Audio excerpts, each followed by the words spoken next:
Hello and welcome back to Monetizing Your Blog. Now in this video we're going to be talking about ad placement, and when you start to get traffic to your site, one of the things you're going to need to think about is where to place the actual ads. And we've talked about getting a WordPress blog, we've talked about getting a Blogger blog.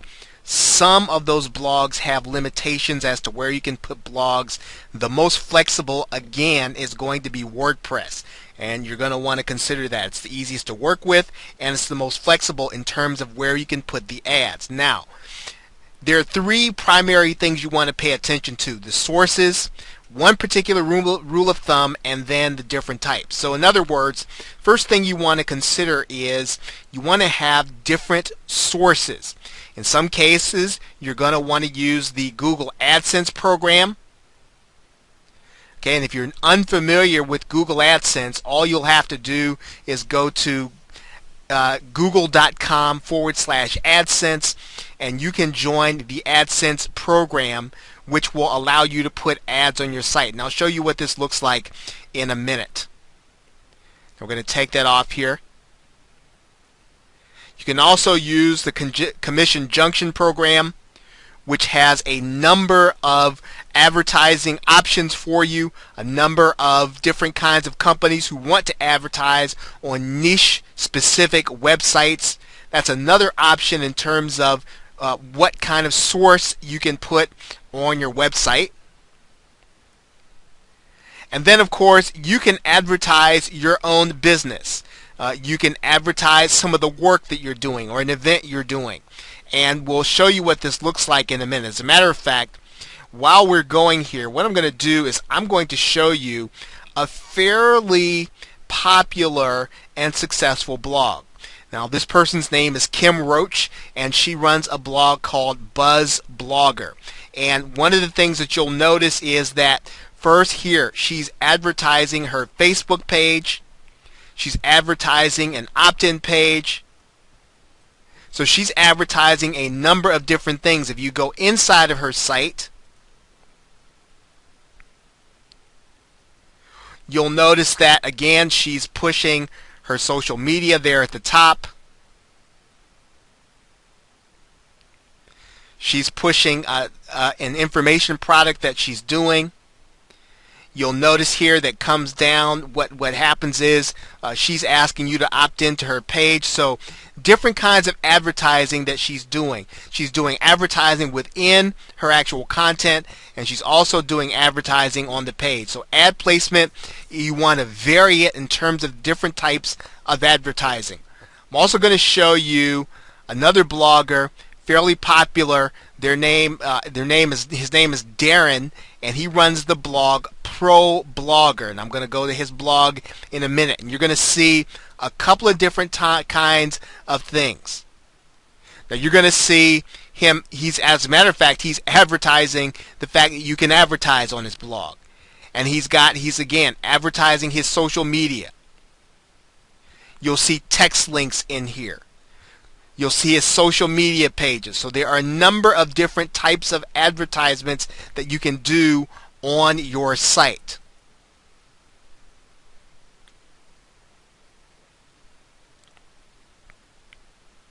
Okay, so you want to use different sources in order to monetize your blog. AdSense, affiliate, things that you're doing, your opt-in, different advertisements for different things on your actual page. Now a rule of thumb is that you want to make sure that your blog page is clean. The rule of thumb is that for every time you scroll 800 by 600, you should see one ad, and you want to make sure that you don't overdo the advertisement. Let's see what that looks like. I'm going to show you a blog here called Duct Tape Marketing. And here you'll see an advertisement for an autoresponder. You'll scroll down here, you'll see that this person, he's doing some advertising of a podcast, his other books. You'll see there's something that he's doing there, his social media. And you'll notice that the page is clean. You don't see advertising every place, but you see an advertisement pretty much every 800 by 600.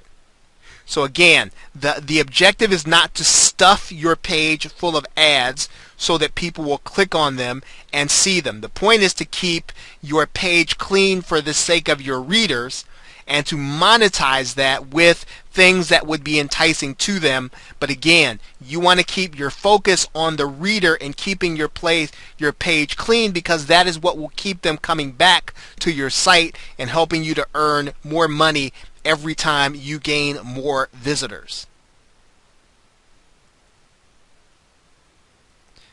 Okay, again, one of the things that you can do is you can do different types of monetization. You can do banners, buttons, and text links. I'm going to show you another blog here, fairly popular, for someone called the Pioneer Woman. Okay, and you'll see a number of different things. Now, the Pioneer Woman primarily uses lots of images on her site. She has a number of different sections, and you'll see a number of different kinds of advertising that she does. And let's kind of scroll down here. You'll see there that she's advertising a blogging group that she's a part of. She's advertising for Starbucks here. You scroll down, you'll probably see some text links in here. You'll see some consumer products.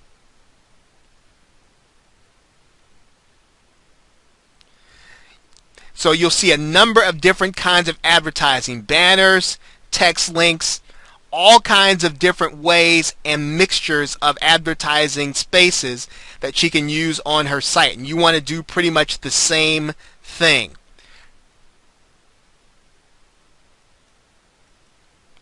Now lastly, I've placed there what happens if you get complaints, right? Because people sometimes resent the fact that you're advertising on your site, where they may feel as if you might have too many advertisements on your site. One of the things that you can do in order to limit the amount of complaints that you get is to advertise from the beginning. If you advertise from the beginning, then your visitors will get used to your advertisements and decide they like your content enough to continue to come.